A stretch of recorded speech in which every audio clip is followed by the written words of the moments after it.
The views expressed in this podcast are solely those of the hosts.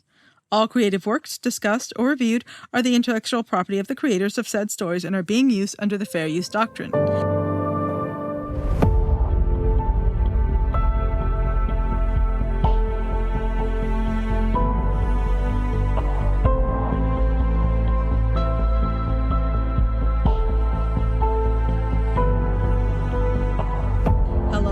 Swords and Soulmates, a podcast where we read, watch, and discuss romantasy and romance-adjacent stories. I'm one of your hosts, Mari, and with me I have Kelly. Hey everyone, it's Kelly.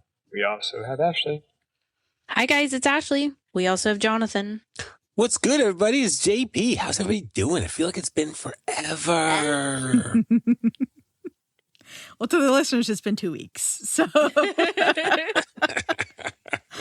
I missed you all. Yeah. Especially you over there in the corner. Not awkward at all. Not awkward at all. All right, so today we're going to be discussing I Got Abducted by Aliens and Now I'm Trapped in a Rom-Com by Kimberly Lemming, which is book 1 in the Cosmic Chaos series. But first, as always, some news. We've got some, not a ton, but we do have some. First thing I have is that Fake Rate is doing an Opus edition of Jacqueline Hyde's Monster Bay series. So they do these, Fake Rate does, I was about to say prescriptions. Can I get a book prescription? They do subscriptions in the morning. Of like YA or like adult romance or whatever. But they also do where they make these special editions of certain books series. Like they did the Opal Rain ones for the Dustwalkers and like the prequel of the Dustwalkers. So they do a really good job with these Opus series. They're all like super blinged out, beautiful covers, beautiful edges, end papers, all those things. So they're going to do her Monster Bay series, which includes Your Coffin or Mine, How You Doin', and Stitched Up in You. Say howl. Howl, Like, HOWL. So we're actually going to be reading one of these books later in the year. I have read them all and liked them. I really like her writing style. She's the one that we talked about that's going to be doing the Locked in Love book. That's like the Loch Ness Monster. A few episodes back we talked about it. Oh, yeah. Yeah. So This opus of Fake Rate is going to be available to the public as of March 13th. If you subscribe to their stuff, it's earlier, but to us peons, it's going to be March 13th, 2026. It's $105, and it will ship September of 2026. And the cover art is done by Miss Supasi at Miss Supasi. I don't know if I'm saying that right, but that's the artist. They haven't released what they're going to look like yet. There's no real pictures of it. But if you go back on their website and look at some of their other works that they've done, Opus works of, they do a really good job. Yeah, interesting. And this is the Monster Bay stuff. So then did you talk about the signed tip-in pages and like no, some of the I didn't talk about any of that. Ribbon bookmarks and stuff like that. It's like it looks like all the things. A comprehensive package. Mm-hmm. I was going to say, it's like a concierge service. You're just getting the whole shebang out of it. Yeah. Nice. Yeah, I haven't bought her books, like the physical copies. I bought the ebooks and I listened to them because whoever she does the audio production with does really good job of the audiobook. So I'm like, well, maybe it's good that I haven't bought that because I can just buy the Opus rather than the standard versions. I do believe, I should have looked this up ahead of time, but I do believe she's going to be at Monster Erotica Book Con in May in Baltimore. So... Do we know anybody who will be there? Will you be there? We know several people. Yeah, I'm going to be there, and the Hissin' and Kissin' crew is going to be there. So... I wish it wasn't so far away. Is that both Jess and Sarah going? Yeah. From Hissin' and Kissin'? Yeah. Nice. Yes, it'll be my first time spending any time in person with Jess. So that'll be cool. I'm going through their website now and seeing, because I'm almost sure that she's going to be there, but now I'm like, maybe I imagine that. Maybe that's wishful thinking.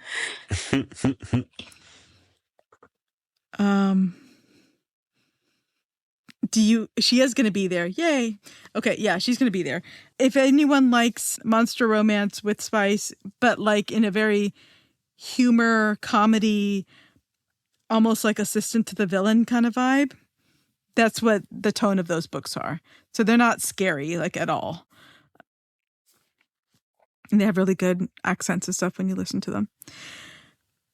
All right, next bit of news is that the cover for B.K. Borison's Grim Tidings is out. So Grim Tidings is the sequel to Good Spirits that we read in December. It will officially release September 15th of this year, and the artwork is by Brittany Keller. But I was looking at the description a little bit, and it looks like it's going to be a Grim Reaper and a Guardian Angel. What? Oh. Yeah. Plot twist. Yeah. The Guardian Angel owns a bar or is working at a bar or something. As one does. Yeah. So a Grim Reaper and a Guardian Angel walk into a bar and you get a book out of it. So we'll see. We'll see what that one goes, how that one goes. I think I'm more intrigued now that I know that. Yeah. So, I'm curious to see when we know more about that. I'd also like to see if there's going to be special editions of that one, like there were of Good Spirits, because I got to make some decisions of which one I'm going to buy. Choices. Yep. Next bit of news I have is from Abigail Owens. She has a new book coming out in fall of 2026. It's called The Bone Singer. It releases September of 2026. And the little like blurb description so far is Riverdale meets The Craft in a town where secrets don't stay buried and the dead won't stay quiet. We love Abigail. Yeah. That sounds like so much fun. I think so. Now, I never watched Riverdale, but I know a lot of people really enjoyed it. I love The Craft. So I'm down. Nice. Yeah, I think it's going to be interesting. Have you guys finished the Games Gods Play and the sequel? Yes. Ash, No. I think last time we talked, you were reading the sequel still, right? Yeah, I have not. You know what it is? It's a physical book. Yeah, so it takes more time, dedicated time to read it.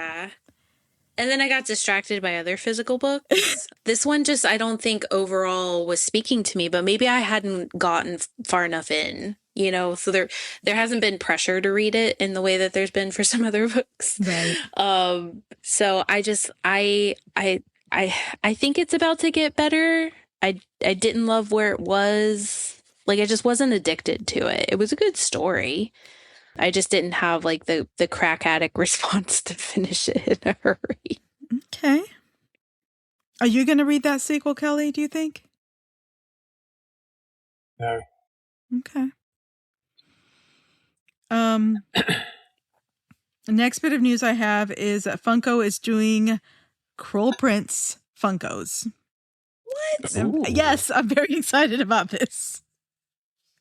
So they're doing the Folk of the Year. So they're doing Cruel Prince, but they're also doing the other two books that I can never remember the names of. So it's going to be like Jude and, oh my God, what's his name? It starts with a C. That's what I was thinking. It starts with a C. I thought he was if I a started saying it would spit out. Jonathan, you read this more recently, haven't you? I don't know that I read all the way through. I want to say, I think like, I stopped for some reason. Distracted. It's probably on my desk or my nightstand currently, honestly. Card. I wanted to say crack. Crack was wrong. Cruel Prince, that's the one where it's like a human lives in like a fey world. Yeah. And then is like kind of bullied. Yep. Yeah. And it's like a reverse changeling story. Yeah. Okay, so like the part was, so I think I can't remember something else that I wanted to read came out, and then I was like, I'm gonna put you down because there's something else that I want to read. You know what it was? It was probably like around the time we started reading Five Broken Blades. Oh, Is that yeah. the one? Okay. Yeah. Well, it's a good series. It's a good book, and they're doing Funkos, and I'm so excited because I like Cruel Prince, and I love a Funko. So they're going to be released July 12th. So it's going to have those characters, but it's also going to have like Oak, and I think her name is Ren from the 2 books that come after the Cruel Prince series. Oh, Ren gets his own book? Yes. Or Oak does, I'm sorry. Yep. Oh. Okay, I need to read those. I didn't read the others, but I did finish the Cruel Prince series. And I didn't love the Cruel Prince until it was taken away from me. Who took it away? Libby. Libby. Libby plays games. How did I end up with it? Suddenly, well, because you heard about it and you wanted to read it. Suddenly I had it and then I didn't. And I didn't know that I needed it back until I didn't have it. And then I had to wait like a month. And it was because like the voices on that audiobook too are super unique. And sometimes for me, I can't go back and forth. Yeah. I needed to finish the whole thing in the audiobooks, which I finally eventually had done very rapidly after that. I was like, Libby wasn't catching me slipping anymore. But yeah, Libby, that was one of the ones that snuck up on me the year that I read that series. Yeah, I've read several Holly Black books at this point, and that's still my favorite of the Holly Black books I've read is the Cruel Prince core books. So I just finished Book of Night, which was interesting to me. I know you said you didn't love it. Yeah. I'm curious to see where it goes. It has a sequel, right? That's the one that has a sequel out? Or is it coming out? It's either just come out or it's about to. Okay. Yeah, I've not read that one, and I'm not sure if the sequel. I'm not sure if I'm going to. We'll see. Right. But to your point, the Cruel Prince was better. Yeah. Yeah. Next bit of news I have is Paige Lavoie has released the cover and name for her next book series. It's My Boyfriend is a Swamp Monster. Finn Fry is the artist. The book itself is going to be released June 13th, but this cover is so pretty. I feel like most of her covers are though too. Yeah. She I don't know who's doing her covers or if she has a final say, but whoever's in charge of that, A+. It is. I'm not super. Again, like the water thing. It's not. But like the cover, like I'm attracted to the colors on here. It's very OB. OB? Pink and blue. I don't. Oh, OB. Maternity is very maternity ward. To me, it has like almost like a 70s, was it lino print or lino cut kind of vibe to it? Regardless, the colors I thought were really pretty. I agree. So I will be reading it. I was going to be reading it anyways when I found out she was going to be doing a Swamp Monster one. It's basically Gillman, your creature. But yeah, I'm excited about that one. I was very pulled in by the cover, even if I hadn't been by the synopsis.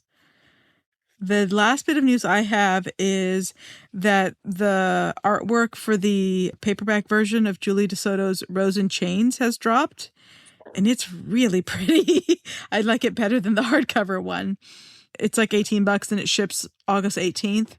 And the cover's by Tasia.m.s, so it's at Tasia MS. I already read the book and I have the hardcover, but I'm like, I do like this paperback version better. It's very pretty. Did you like it? I haven't read that one yet. I did. I liked it. It is definitely more serious than there was a urge to fall for your enemy.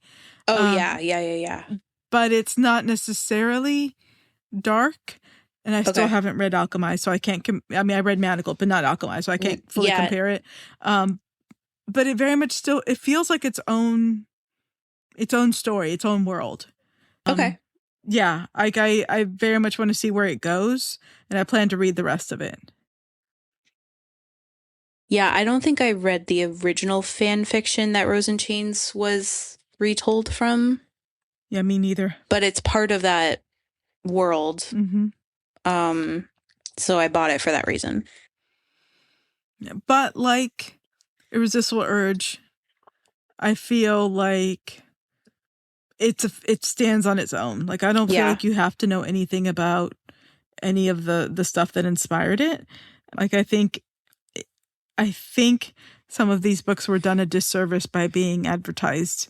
And I think this was a publisher's choice, not a writer's choice. Yeah. But I think they were done a disservice by being, pushed as like fan fiction. Yeah. Because I think they really do stand on their own. Like you don't have to know anything about anything other than what's explained in the book, to be honest. Yeah. To fully enjoy it. Alchemized did that too. I felt, you didn't have to know where it came from for it to be a solid story. Yeah. I'm glad that it's receiving well. Yeah, agreed. Does anybody else have any other news tidbits? Let's see. I did see that there's a new Fourth Wing jersey rolling out. Jersey? Yeah. Fourth Wing jersey for the Colorado Rockies. Yeah, she dropped a whole bunch of dates though, didn't she? Yeah, but I think it was for like other sports. So like the Colorado Rockies thing is new, like 5 hours ago, kind of. Oh, okay. New. Oh. And because it's not a single sport anymore. She was doing tennis and like basketball and hockey. It started with hockey. No, I thought it started with baseball. I think it did start Red with Sox baseball. one. Yeah, it probably did start with the Red Sox one. You're but right. Hockey meant something to her because her kids play. Correct. Yeah, so it's just interesting. It looked like hot. Like when I say hot, I mean like temperature wise. Like a lot of times those jerseys are, the materials aren't the most breathable. They're polyester, so it's like a plastic shield. And then it looks like something Zayden might wear. Right, so it's all like shadow daddied out, or like I shouldn't say Zayden. It looks like something that a rider would wear. Dragon Rider approved. Okay. Anything else in the news tidbits? That's all I have, I think. Yeah, I haven't seen a whole bunch. Did Rebecca start writing her new book yet? Allegedly. That's about right. She said she'd been sitting down to write. Yeah, I thought she had said that she was feeling good about it. Wasn't having like the panic attacks anymore, getting onto the keyboard, so she was writing it. So good for her.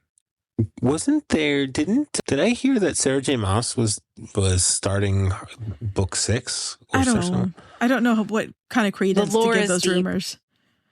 Yeah, the lore is deep. Yeah, like I'll believe it when there's an official announcement. I was gonna say allegedly book 6 is done, right? And we're just waiting for announcements. But we'll see. There's plenty of books to read in the meantime. So my TBR is thick. All right. So why we chose this book? Because it's Black History Month, and we wanted to read a book by a Black author, and also I do believe this is our first like sci-fi book we've read for the podcast. Science fiction, sci-fi, romance, whatever that we've read for the podcast. So it was published February 18th, 2025. So just about a year ago. And this is the synopsis, and then we'll get into our thoughts on it. Dorothy Valentine is close to getting her PhD in wildlife biology when she's attacked by a lion. On the bright side, she's saved. On the not so bright side, it's because they're abducted by aliens. In her scramble to escape, Dory and the lion commandeer an escape pod and crash land on an alien planet that has dinosaurs. Dory and her new lion bestie, Toto, are saved in the nick of time by a mysterious and sexy alien, Soul. On their new adventure, they team up with the equally hot, equally dangerous Locke, who may or may not be a war criminal. Whether it be trauma, fate, or intrigue, Dory can't resist the attraction that's developing in their trio. As this ragtag group of misfits explore their new planet, Dory learns more about how and why they've all ended up together. Battles more prehistoric creatures than she ever imagined. She imagined zero, and questions if she even wants to go back home to Earth in this hilarious and steamy alien romance adventure comedy romp. It was all of those things. Listen, I started this book and I don't remember how many pages in I was, and I was like, this is accelerating quickly. Like, how are we here already? But there's still so much left. I was like, where's the good part? I was like scratching my head. I was like, why am I not enjoying this more? And then it smacked me upside my face. Like, there was a point where I was literally like kicking my feet and bursting out loud laughing. And I know that that's how it ended as well. And so this book was wildly hilarious to me. I loved most of the minutes, like literally like 90% of the minutes that I read this book. I loved everything about it. Jonathan, what do you think? You know, it's if you were like, what are you doing today, Jonathan? And I was like, oh, I'm going choring and like doing laundry and like vacuuming and stuff like that. This is the book I would read. It was entertaining.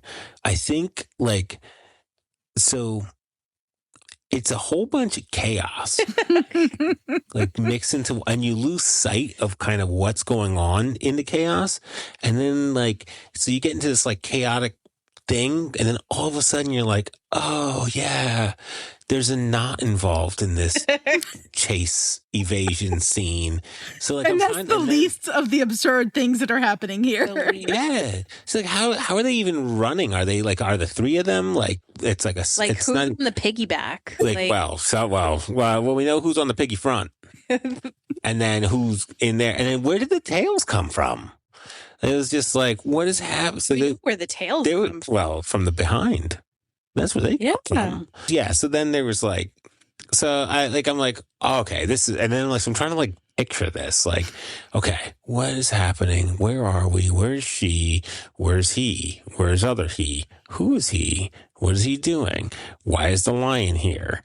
I don't know. And then I kept getting like Donkey from Shrek vibes out of a lion. It was like she was like, oh yeah, she's in love with me, and then she's like, get away from me. Wait, is that what the audiobook sounded like? No, it was the audiobook. I'm not gonna lie, the voice actress who is the female lead, she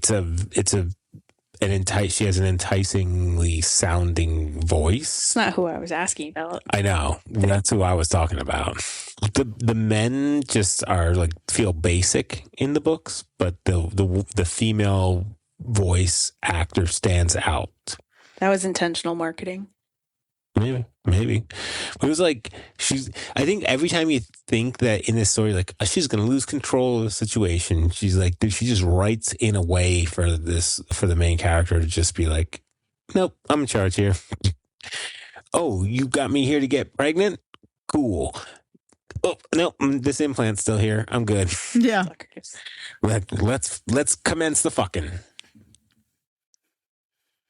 Yeah. I like it. What did they say? What was the whole thing about like chocolate? Then they were like, in order to get like, she could have named anything. She could have been like chocolate and coffee. She wanted chocolate and coffee. Best way to get me pregnant is to get me this list of items. You didn't know that about Earth? I mean, the other list of comforts existed somewhere on that dumbass planet. There were baths. There were houses. Oh, yeah. What's with the houses thing? It was like cul-de-sac? Did they have more than one? Did they have cul-de-sac? Yeah, they had multiple. It's like they said they had cul-de-sacs, every 30 miles? Cul-de-sacs. No, not cul-de-sac, Ashley. It's I looked it up. Cul-de-sac. No, I know, but I looked it up and both are allowed. I was going to send you the screenshot of the typo, but it wasn't the typo. Does it say cul-de-sacs in the book? It does. Ooh, it's a French word, and I think that the French don't pluralize. We can't pluralize day because Both that's are accepted in the written but then language. coals. I knew he was going to geek out over this. Yeah. What did the penguin sound like? Nah, it's just Nothing? Yeah. He wasn't unique at all? That makes me sad. Listen, when Toto was like, that was so yesterday. We're different people now. Yeah, how can I watch The sass. How can I watch Hidden Figures the same way ever again? This whole thing was the most wild ride, and I had the best time. For me, too, it was like how she would dork out over all the animals that shouldn't be there. Yeah. What are you doing here? I love that the thing that broke her brain was the giant toad. The giant toad. She just jumps off the stupid dinosaur. The words I thought I'd never say. What are you doing here? I lost it. Because it's such a real reaction, right? To somebody who is, deep enough into their knowledge base about a certain topic. You're not supposed to be here. How are you surviving? It was the straw that broke the camel's back. Like, Yeah. dinosaurs fine. Aliens fine. No, not even dinosaurs. We're talking pink-ass fluffy T-Rexes. Are you shitting me right now? Unfazed. No problem. Kelly, what did you think?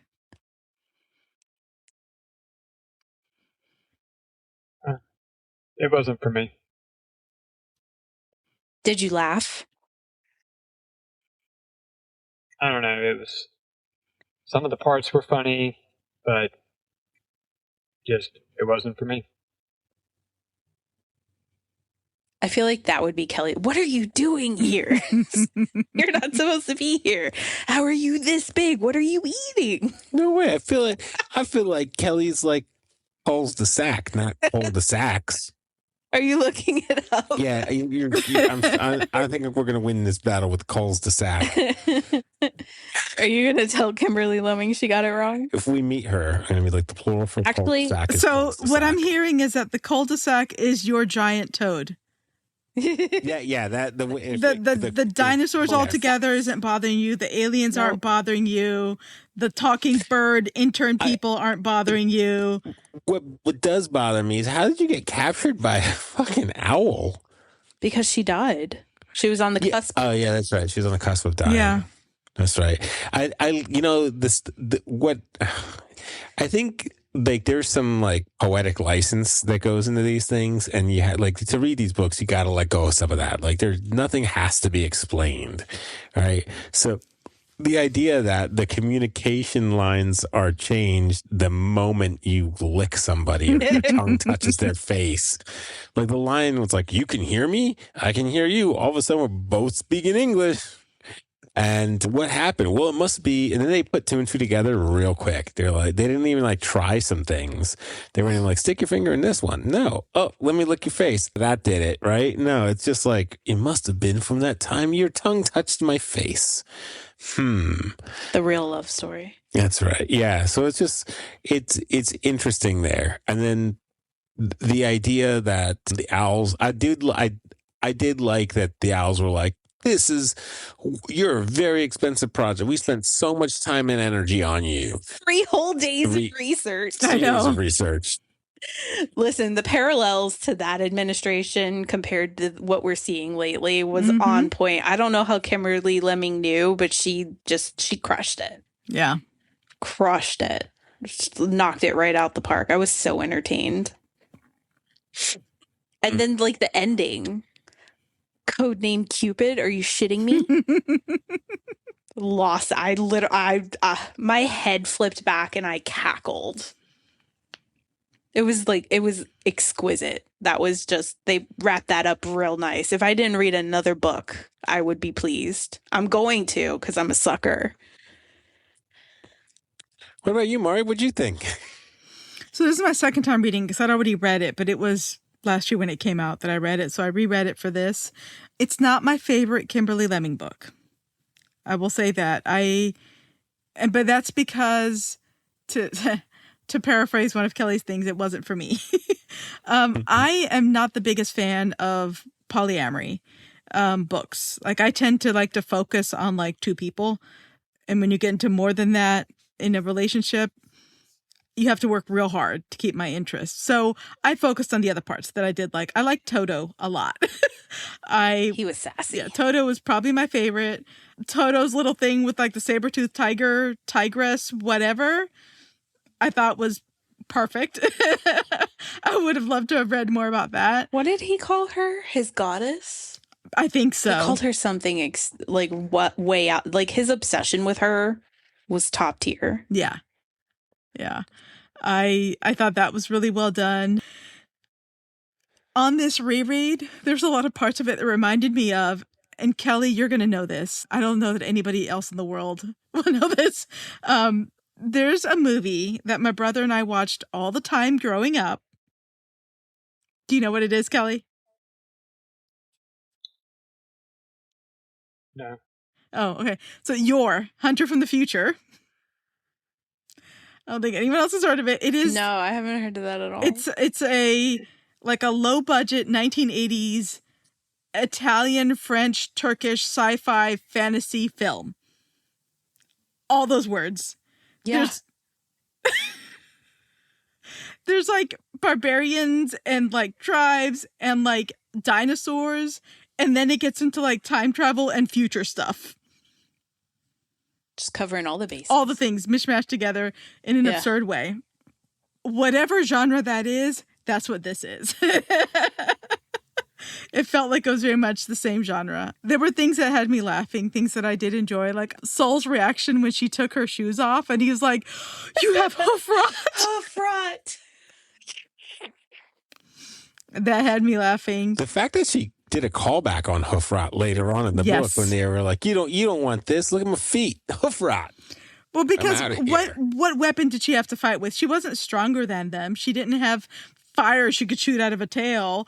But like her biggest weapon was her brain. She was a scientist. She's smart and used to thinking, on the fly. So she's like, oh, I remember hoof rot really like, stopped him. So she brought it back out.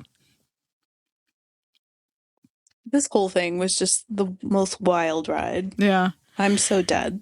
The thing that I think is the most, not that you're doing deep thoughts about this book. It's meant for like just fun, easy consumption. But like, if the little owl people had not shot them up with the love serum or whatever, would any of this have happened? Yeah, maybe. Like, and in which case, is this like a roofie situation? You know what I mean? Like, do they have any of them have any agency in this whatsoever?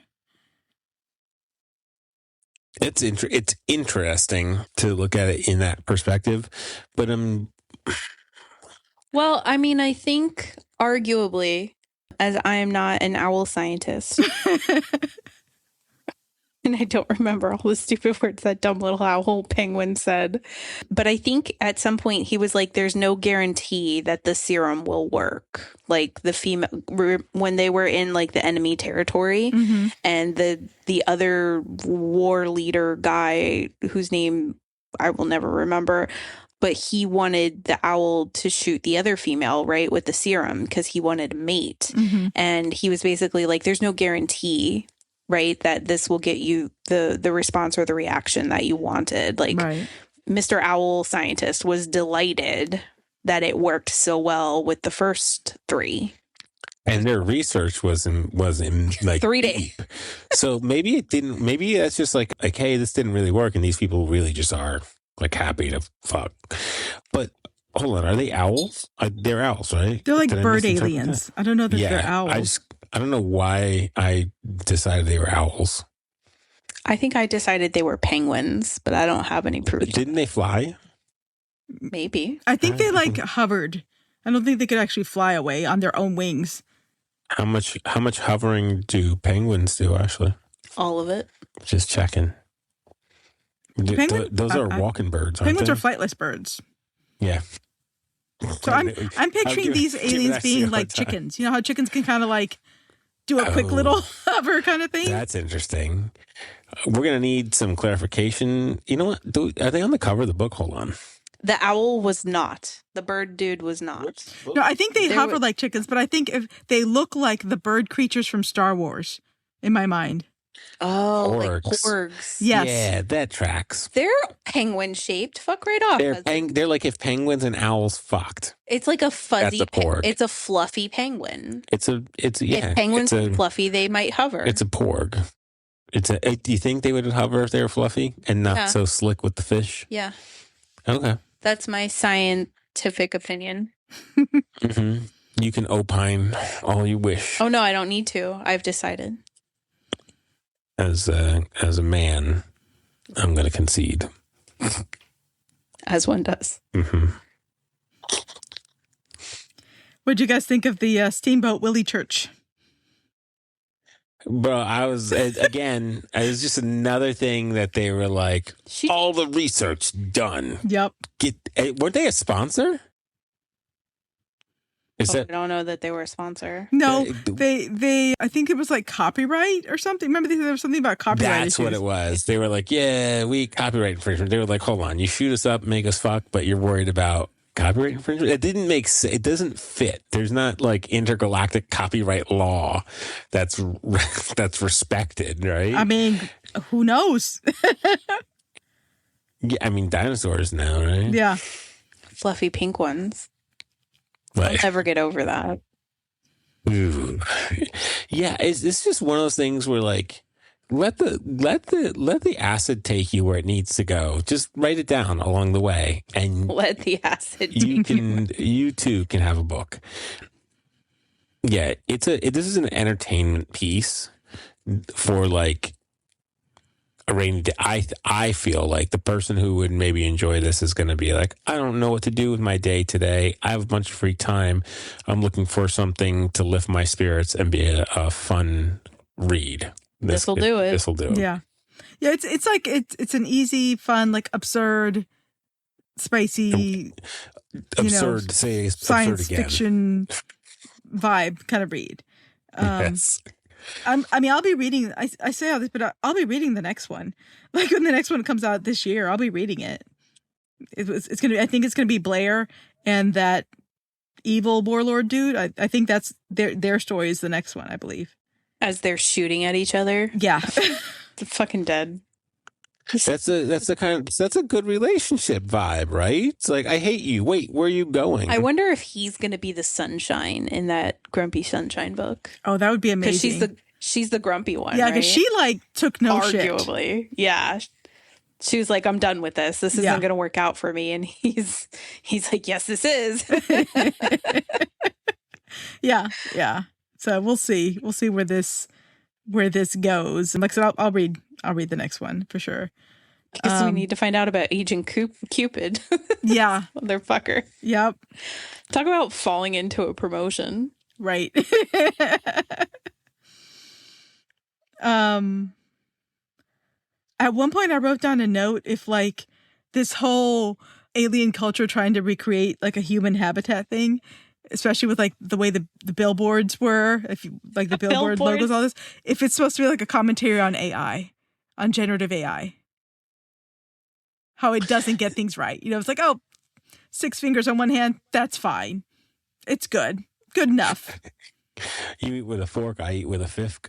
Yeah, yeah. Yeah.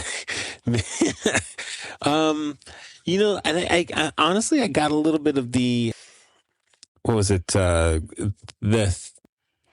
Guardians of the Galaxy Volume 3 out of this jam where they had like built a world. They were trying to build this utopia that turned out to just be like chaotic shit. They just couldn't get it right. Like, so I could see like where that's headed. But like, for me, it was like, I feel like I could put myself into that world, like that Guardians Volume 3 world. Interesting. What was it called? New Earth? Second Earth? Something like that. It's been a while. It's been a minute since I watched that. I don't remember, honestly. But yeah, this was, it was fun the first time I read it. It was fun the second time I read it. I completely forgot there were dinosaurs in it and like a pink Tyrannosaurus Rex. So when it happened again, when I read it the second, I'm like, oh yeah, that's right. There's all this weird stuff in it too. Oh, we desensitized my nephew with Jurassic World. He was like he's 2 and the most violent dinosaur. He's in the dinosaurs. The most violent dinosaur scenes pop up on the screen. And when the Tyrannosaurus Rex like murders something, he just, with excitement, he goes, "Oh, Tyrannosaurus Rex, rawr!" And I was just like, yeah, that kid's just, he's going to, yeah, we just ruined him. Sorry. Even if they were fluffy and pink. Side quest. They may have been. Like, we so don't know. Like, what did dinosaurs look like? We don't know. Yeah. Oh, and when I think was it like Saul's character was interacting with Locke, and he was like, "You trained the dinosaur, or you like domesticized or trained the dinosaurs, the one that he was riding, Blossom, and all that." Like Locke's reaction, I was like, I saw Elle Woods from Legally Blonde. Like, what? Like it's hard? Hard? Yeah. What do they call him? Like a kip herder or something like that? I don't remember the name. It was Blossom was the name of his particular mount. It's a duck-billed dinosaur. The duck-bill. Yeah. Yep. Maybe it is a yip herder, something like that. I thought it was a yick. Yick? I think it is yick, because that looks like an animal they had on their homeworld or whatever. Yeah. That animal wasn't foreign to Locke and Soul. Oh, and the whole like Soul's people and Locke's people on their planet, like in this forever war with each other, where they even forgotten what it was about. I'm like, yeah, that's a war commentary right there. What are we even fighting about? More money. Yeah. Yeah. So, unless we have anything else to say, we have our final question. Ash.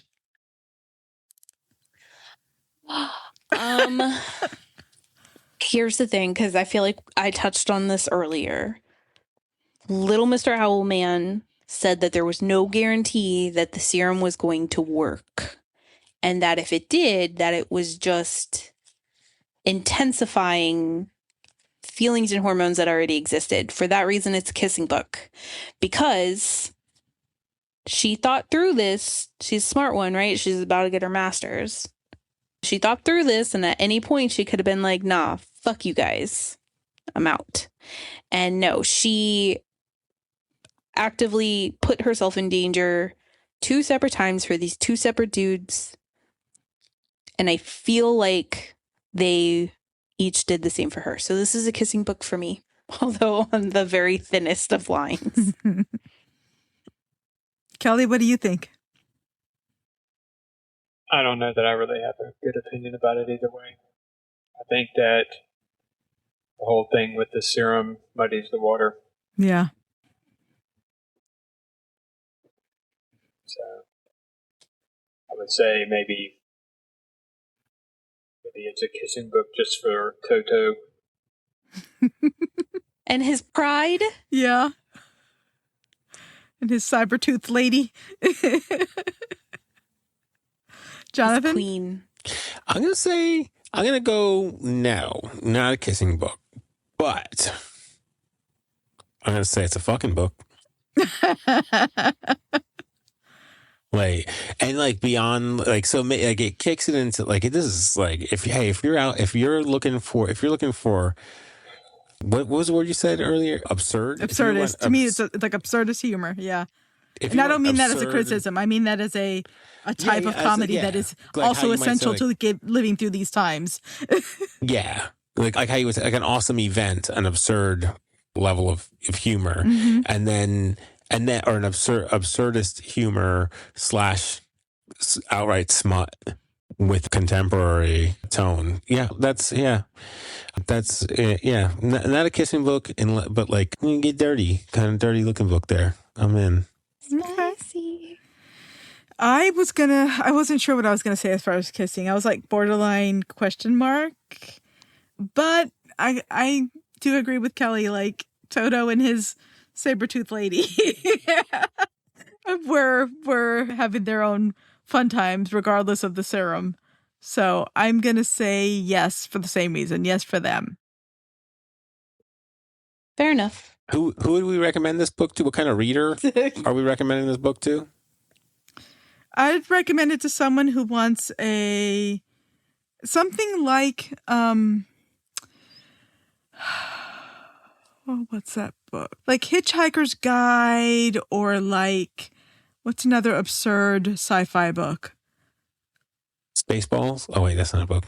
I mean, but still that kind of a story where it's like it's a sci-fi story, but it's like slapstick and comedy, but you want those stories, but you want to add some spice into it. This is what you get. It's like that kind of absurd slapstick humor almost, but with spice. I'd say it's those kind of vibes. Also, if you just like dinosaurs in your stories and you don't mind spice, you're going to get a dinosaur story. Yeah. Cool beans. Yeah. Okay, so unless we have anything else to say, I'm going to wrap it up. Nope. All right, so thanks for listening to Of Swords and Soulmates. Before we go, make sure to check out the show notes, rate, review, and subscribe to us on your podcast app of choice. It helps others to find us. Follow us on Instagram and TikTok at Of Swords and Soulmates. Check us out on our website, ofswordsandsoulmates.com. If you'd like to offer a suggestion for a future episode, book, or discussion topic, feel free to reach out to us on the DMs of any of these options. If you want to read along with us as we prep for a new episode and get chapter-by-chapter interaction, join our Fable app book club by searching for the Of Swords and Soulmates book club on there. And last but not least, we hope you'll join us in 2 weeks for our next episode when we will be discussing the forced proximity trope. We're going to have a trope episode. And if you want to get a jumpstart on reading the episode after that, we're going to be reading Crown of War and Shadow by J.R. Ward. Bye, guys. Bye. Bye.